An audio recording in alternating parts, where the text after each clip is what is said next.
दोस्तों हम बात कर रहे हैं आज न्यूरोफाइब्रोमा के बारे में। जैसे कि हम जानते हैं कि न्यूरोफाइब्रोमा का इलाज थोड़ा सा लंबा चलता है। मैं 2 से 3 साल का आपको टारगेट लेके चलता हूं कि इतना समय आपको लग सकता है। और जो पुराना केस होता है वो केस हम लेते नहीं है, क्योंकि पुराना न्यूरोफाइब्रोमा ठीक नहीं होता है। इसलिए मैं हर वीडियो में बताता हूं कि आपको अपना न्यूरोफाइब्रोमा पुराना नहीं करना है। दोस्तों इस इलाज में हम पतले हो जाते हैं। कारण क्या है दोस्तों कि इसमें हम ना तो मिर्च मसाला खाते हैं, ना ही हैवी चीजें खाते हैं, ना कोई ऑयली चीजें खाते हैं। हम इसमें बहुत हल्का खाना खाते हैं, जिसके कारण से हमारा मेटाबॉलिज्म बढ़ जाता है और हमारी पाचन क्रिया बहुत फास्ट हो जाती है, जिसके कारण से हमारे बॉडी में फैट ज्यादा स्टोर नहीं हो पाता है। दूसरा कारण है कि हमारी बॉडी में दवा भी फैट को डिसॉल्व करती है, फैट को प्रोटीन को ज़्यादा डाइजेस्ट करती है। हमारे बॉडी में जितना भी हार्ड फैट है उसको सॉफ्ट करती है, उसको घोलने का काम करती है। तो जिस कारण से न्यूरोफाइब्रोमा के पेशेंट पतले हो जाते हैं। लेकिन दोस्तों इन सब चीज़ों को देखते हुए हम आपको डाइट भी उस तरह का करवाते हैं कि आपको ज़्यादा फर्क भी ना पड़े। आपको हम बताते हैं कि आपको पनीर लेना है, आपको किशमिश लेना है, आपको समय समय पर मीठा भी खाना है। तो दोस्तों क्या होता है कि अगर हमने आपको पनीर बताया, या हमने आपको दूध रोटी बताई, या हमने दूध दलिया बताया, तो बहुत से पेशेंट क्या करते हैं कि दूध दलिया दिन भर खाने लगते हैं, दूध रोटी भी दिन भर खाने लगते हैं। तो इस चीज के कारण क्या होता है कि आपकी बॉडी में फैट बहुत ज्यादा बढ़ने लगता है, प्रोटीन बहुत ज्यादा बढ़ने लगता है, जिसके कारण से दवा उतना अच्छा रिजल्ट नहीं दे पाती है जितना उसको देना चाहिए। क्योंकि दवा कहीं ना कहीं फैट को कम करने का काम करती है, फैट को हार्ड फैट को सॉफ्ट बनाने का काम करती है। लेकिन अगर आप अपनी बॉडी में ज्यादा फैट डाल रहे हैं तो आपकी बॉडी में ज्यादा फैट बढ़ेगा, जिसके कारण से आपकी बॉडी में न्यूरोफाइब्रोमा कम नहीं हो पाएगा। इसलिए आपको इस कंडीशन में लेना है कि आपकी बॉडी में ज्यादा फैट भी ना बढ़ पाए। अगर आपकी बॉडी ज्यादा पतली हो रही है तो आप वीक में एक बार पनीर ले सकते हैं, ज्यादा पतली नहीं हुई है तो 15 दिन में आपको पनीर लेना चाहिए। लेकिन दोस्तों अगर आप पनीर को लेने से आप मोटे होने लग गए हैं तो आपको पनीर को क्लोज भी करना चाहिए। बहुत सी बार ऐसा भी होता है कि मैं नारियल पानी के लिए बताता हूं, लेकिन नारियल पानी के कारण से बहुत लोगों को गैस्ट्रिक प्रॉब्लम होने लगती है, पेट में दर्द होने लगता है। तो अगर आपके यहाँ बरसात हो रही है, आपके यहाँ अगर सर्दी का मौसम हो गया है, तो आपको नारियल पानी डेली नहीं पीना है। क्योंकि बरसात में नारियल का पानी डेली पीने से हमारी आंतों में सर्दी के कारण से ठंड बैठने लगती है और सूजन होने लगती है, जिसके कारण से गैस्ट्रिक प्रॉब्लम होना, पेट में दर्द होना, उल्टी फील होना। उसी प्रकार का किशमिश का फंडा है। किशमिश अगर आपके यहाँ सर्दी पड़ रही है और सर्दी में आप सुबह खाली पेट किशमिश खाएंगे तो भी आपको सर्दी हो जाएगी। इसलिए सर्दी के मौसम में सुबह सुबह किशमिश नहीं खाना है। किशमिश को आप दोपहर को खाइए, शाम को खाइए। तो इन सब चीजों का बहुत आपको ध्यान रखना होता है। बहुत से पेशेंट ऐसे हैं कि उनको बताया गया है कि सादा सिंपल खाना खाना है, लेकिन उनके पास बहुत ज्यादा पैसा है, उनको अच्छा खाने की आदत है, वो अपनी दाल में मलाई भी डालते हैं, ड्राई फ्रूट्स को भी डालते हैं, हल्दी की मात्रा भी ज्यादा खाते हैं। तो मित्रों आपको ऐसा नहीं करना है। आपको हल्का खाना, मिर्च मसाले के बिना खाना बताया गया। इसका मतलब है कि आपको खाना लाइट खाना है। आप अपनी रोटियों में भी पूरी की रोटियां बना रहे हैं, आप पालक की रोटियां बना रहे हैं, कोई मतलब नहीं है। आप जब तक सादा सिंपल खाना नहीं खाएंगे आपको दवा काम नहीं करेगी। तो ये गलतियां ना करें। बहुत से लोग 2-2, 3-3 सब्जियां खाते हैं, बोलते हैं बिना मिर्ची की सब्जी खा रहे हैं, कोई मतलब नहीं है। आप अगर आप हल्दी डाल के भी बहुत सारी सब्जी खा रहे हैं तो भी आपके बॉडी में ज्यादा वो हीट करेगी, एसिड बनाएगा। इसलिए मैं आपको बताता हूं कि आपको एक ही सब्जी खाना, या तो दाल खाना है या कोई हरी सब्जी खाना है, ज्यादा वैरायटी वाली सब्जियां नहीं खाना है।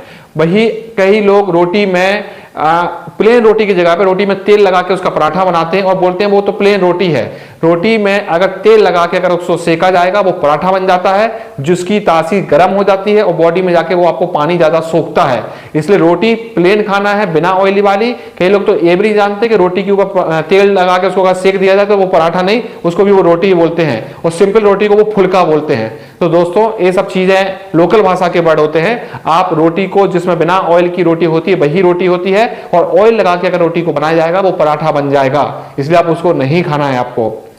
बहुत से लोगों को मैंने बोला है कि आप गर्मी में ना रहें। बहुत से लोग बोलते हैं कि हम दिन भर गर्मी में रहते हैं सर, बहुत से लोग बोलते हैं हम दिन भर एसी में रहते हैं और शाम को घर पे आते हैं तो हमारे घर में पंखा नहीं है, कूलर नहीं है, हमको थोड़ी रात गर्मी में रहती है। तो ऐसा काम नहीं करना है, क्योंकि दिन भर आप मान लो खाली पेट रहते हो, शाम को पेट भर के आप नॉनवेज खा लोगे, कोई मतलब नहीं रहेगा आपका खाली पेट रहने का। उसी प्रकार ऐसा कि दिन भर आप एसी में रहे हो और शाम को आप गर्मी में रह रहे हो तो आपकी प्रॉब्लम ठीक नहीं होगी, दवा भी काम नहीं करेगी।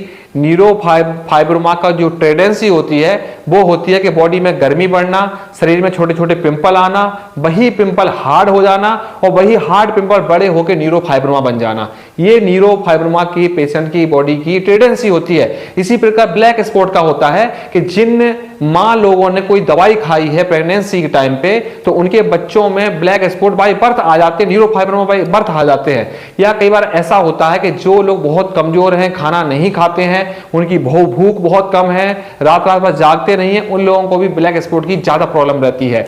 जिन लोगों की बॉडी में ऑक्सीजन की सप्लाई कम है, उन लोगों की बॉडी के अंदर भी ब्लैक स्पॉट ज्यादा होते हैं। इसलिए आपको कपालभाति, अनुलोम विलोम बोलो के लिए बोला जाता है कि ऑक्सीजन की मात्रा ज्यादा बढ़े ताकि आपकी बॉडी में ब्लैक स्पॉट ना बढ़े। तो अगर आप पतले हो रहे हैं तो आपको ध्यान रखना है कि आपको किशमिश भी खाना है, मिठाई भी खाना है, पनीर भी खाना है और आपको दूध रोटी भी खाना है। लेकिन दूध रोटी भी दिन भर नहीं खाना है, पनीर भी दिन भर नहीं खाना है, दूध दलिया भी दिन भर नहीं खाना है। दूध दलिया आप एक टाइम खाएंगे, दूध रोटी भी एक टाइम खाएंगे, ताकि आपकी बॉडी में जो जरूरत है वही मिले, ओवर फैट ओवर प्रोटीन ना हो। इन सब चीजों का ध्यान रखना है।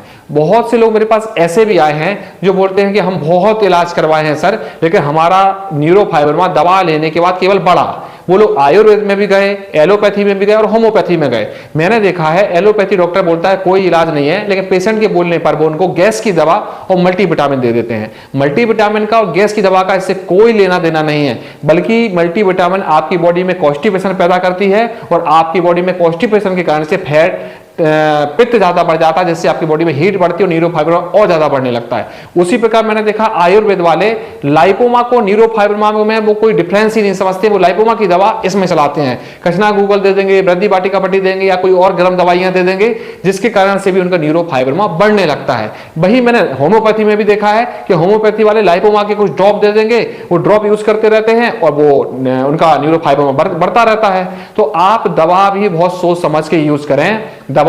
गलत दवा के कारण भी आपका न्यूरोफाइब्रोमा बढ़ जाएगा। बहुत से पेशेंट सोचते हैं कि वो मेरी डाइट को फॉलो करेंगे उनका न्यूरोफाइब्रोमा ठीक हो जाएगा। ऐसा बिल्कुल भी नहीं होता है। न्यूरोफाइब्रोमा की दवा को सपोर्ट करने के लिए मैं ये वाली डाइट बताता हूं। दूसरे डॉक्टर की दूसरी डाइट हो सकती है, लेकिन अकेली डाइट से कुछ नहीं होने वाला। इसलिए आपको ध्यान रखना है कि जब भी आप कोई इलाज लोगे तो सोच समझ के लोगे, क्योंकि न्यूरोफाइब्रोमा में आपने गलत इलाज लिया तो आपका न्यूरोफाइब्रोमा तेजी से बढ़ने लग जाएगा। कि मैं बताता हूं कि न्यूरोफाइब्रोमा को आपको बिल्कुल भी लेट नहीं करना है। बहुत से लोग मुझे गालियां देने लगते हैं। 1 साल से आप बात कर रहे हो, 1 साल से आप इलाज के बारे में पूछ रहे हो, मैं आपको बार बार बोल रहा हूं कि इसको इलाज लेट मत करो, जल्दी से जल्दी इलाज करो, ये पुराना ठीक नहीं होता है। फिर आप 1.5-2 साल बाद मुझसे बोल रहे हो कि मैंने बहुत इलाज करा के देख लिया सर, अब आप इलाज करो। फिर मैंने उस समय आपको मना कर दिया कि अब आपका ठीक नहीं हो पाएगा, तो बदले में आप मुझे गालियां दे रहे हो। तो ठीक है, आपको शायद यही सिखाया गया होगा कि किसी आदमी से पूरा हेल्प लो, किसी आदमी से पूरी एडवाइस लो और उसको गालियां भी दो। इसमें लॉस केवल आपका है दोस्तों। आप नहीं समझ पा रहे हो कि आप क्या कर रहे हो, क्योंकि कहीं ना कहीं किस्मत की बहुत बड़ी चीज होती है। किस्मत में जब इस बीमारी को लेकर घूमना ही है तो आपका दिमाग भ्रमित हो जाएगा। इसमें आपको भगवान भी नहीं समझा सकते। दोस्तों, बहुत से लोगों को मैंने देखा है कि वो दवाई को ले रहे हैं, लेकिन वो डाइट पे बिल्कुल भी ध्यान नहीं रख रहे हैं। वो केवल दाल और चावल खा रहे हैं, इसके अलावा कुछ नहीं खा रहे हैं, और फिर वो बोल रहे हैं कि हमको दवा का बहुत अच्छा रिजल्ट नहीं मिल रहा है। आपको दवा के साथ फल खाना पड़ेगा, किशमिश खाना पड़ेगा, नारियल पानी भी पीना पड़ेगा, नींद पर ध्यान रखना पड़ेगा और पेट भर के खाना पड़ेगा, क्योंकि आप बहुत कम क्वांटिटी में खाना खा रहे हो। अगर आप कम क्वांटिटी में खाना खाओगे तो भी आपकी बॉडी एसिडिक होगी और आपको प्रॉब्लम होगी। इसलिए इन सब चीजों का ध्यान रखना है। मैंने देखा है कि बहुत से न्यूरोफाइब्रोमा वाले अपनी फोटो को शेयर नहीं करते हैं। मैं उनसे बोलता हूं फोटो भेजिए, वो फोटो को हमेशा गलत तरीके से खींचते हैं और एक सी फोटो नहीं देते, जिसके कारण से उनका कंपैरिजन मैं सही तरह से नहीं कर पाता हूं। तो आपसे रिक्वेस्ट करता हूं कि जब भी आप फोटो भेजें, आपने जिस प्रकार की फोटो, जिस एंगल में फोटो पहली बार भेजी थी, उसी प्रकार की फोटो आपको हर 2 महीने में भेजना है, ताकि मैं कंपैरिजन कर सकूं। अगर मुझे रिजल्ट नहीं दिखाई दे तो मैं आपकी सारी इंक्वायरी कर सकूं कि कहां पर कमी हो रही है, क्या गलती हो रही है। और बहुत से लोग ऐसे भी लोग हैं कि मुझे मैसेज करते हैं और बोलते हैं कि न्यूरोफाइब्रोमा का स्प्रे चाहिए, इससे आप अपनी बीमारी ठीक कर लेंगे। दोस्तों, न्यूरोफाइब्रोमा का जो स्प्रे है वो एक्स्ट्रा के लिए है, एक्स्ट्रा यूज कराने के लिए है। उसका मेन दवा नहीं है। मेन दवा न्यूरोफाइब्रोमा की खाने वाली दवा होती है। स्प्रे जो होता है वो एक्स्ट्रा में लगाने के लिए होता है, जो मैं 4-5 महीने के बाद आपको सजेस्ट करता हूं कि इसको भी आप यूज कर सकते हैं। लेकिन मेन दवा न्यूरोफाइब्रोमा की खाने वाली दवा है, उसी से आप ठीक होंगे। स्प्रे मात्र से ना वो ठीक होगा, ना स्प्रे एक परमानेंट दवा है, ना वो कंपलसरी दवा है, वो एक्सटर्नल दवा है। आप चाहें तो यूज कर सकते हैं अच्छे रिजल्ट के लिए, नहीं भी करेंगे तो भी आपका न्यूरोफाइब्रोमा ठीक होगा खाने वाली दवा से। तो आप इन सब चीजों का ध्यान रखिए। अगर आप पतले हो रहे हैं तो आप बीच बीच में पनीर खाइए, बीच बीच में किशमिश खाइए, नारियल पानी भी पीजिए। अगर आपके यहाँ सर्दी ज्यादा है, बरसात ज्यादा, तो नारियल पानी 3-4 दिन में एक बार दोपहर को पीजिए। किशमिश भी आप दोपहर को खाइए अगर आपके यहाँ सर्दी है।